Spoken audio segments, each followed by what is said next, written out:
Welcome to the program. During the 50s and 60s, it was a turbulent time here in the United States of America. The civil rights movement was in full swing. The late Reverend Dr. Martin Luther King Jr., along with Reverend Ralph Abernathy and the entire SCLC, they were gaining strides in major inlanes across America and changing the scope and the spectrum of things. But there's one event that's unforgettable. Quote, we are not going back, close quote.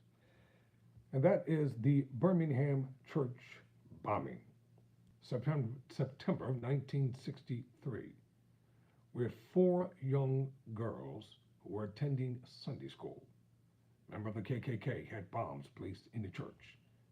And this is what happened.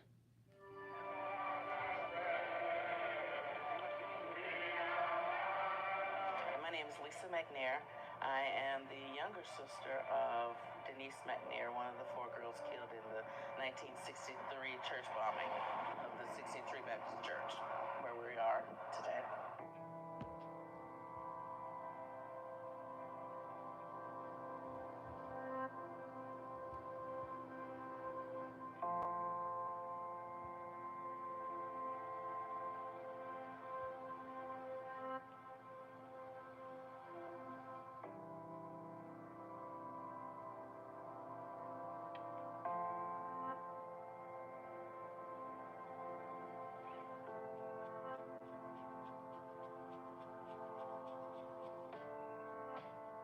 The last trial, the Bobby Frank Cherry trial, I went just about every day and was there for the closing arguments and there when the verdict was read. And what I remember most about it was, other than thank God he's finally listening to us and has answered this prayer, I remember at the end, we were all just crying, crying. All the families were sitting together.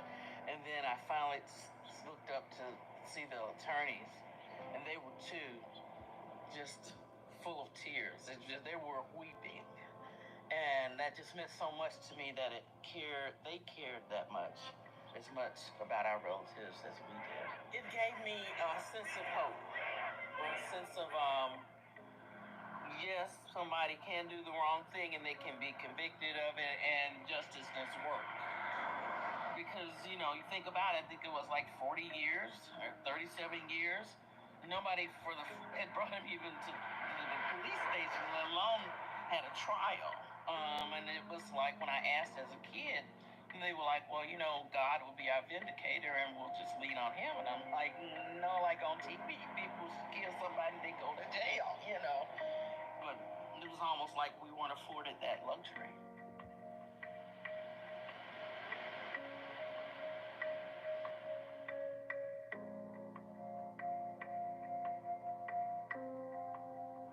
He was the prosecutor of the last two killers of my sister. After the case, he became closer to the family and stayed close, comes by when we talk. Further down here, there have been a number of little monuments to the girls over the years, like this one here. And then there's another monument down here.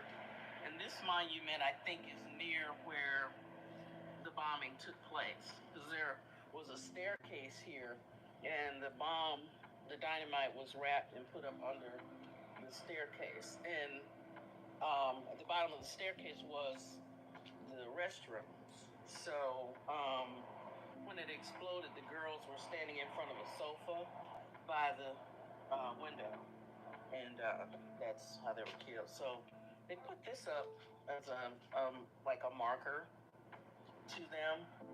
And I'm always glad that they're remembered.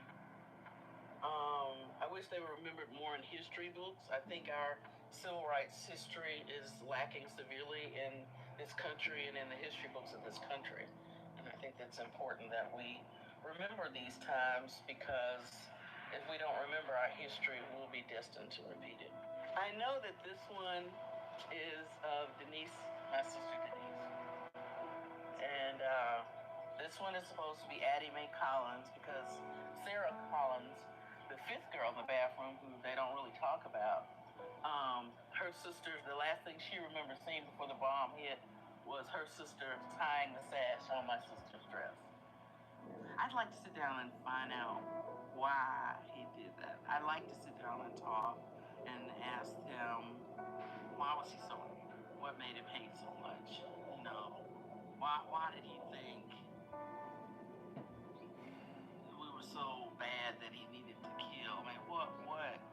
And the guy's like 70 or 80 at this point. Like, what at that point, like, have you not learned, or have you learned about how you used to feel back in the day? People ask my dad that when Denise was killed, why didn't he leave? He was a college educated man, he could have gone anywhere. But this is home. You have to fight for your home and fight for it to be okay.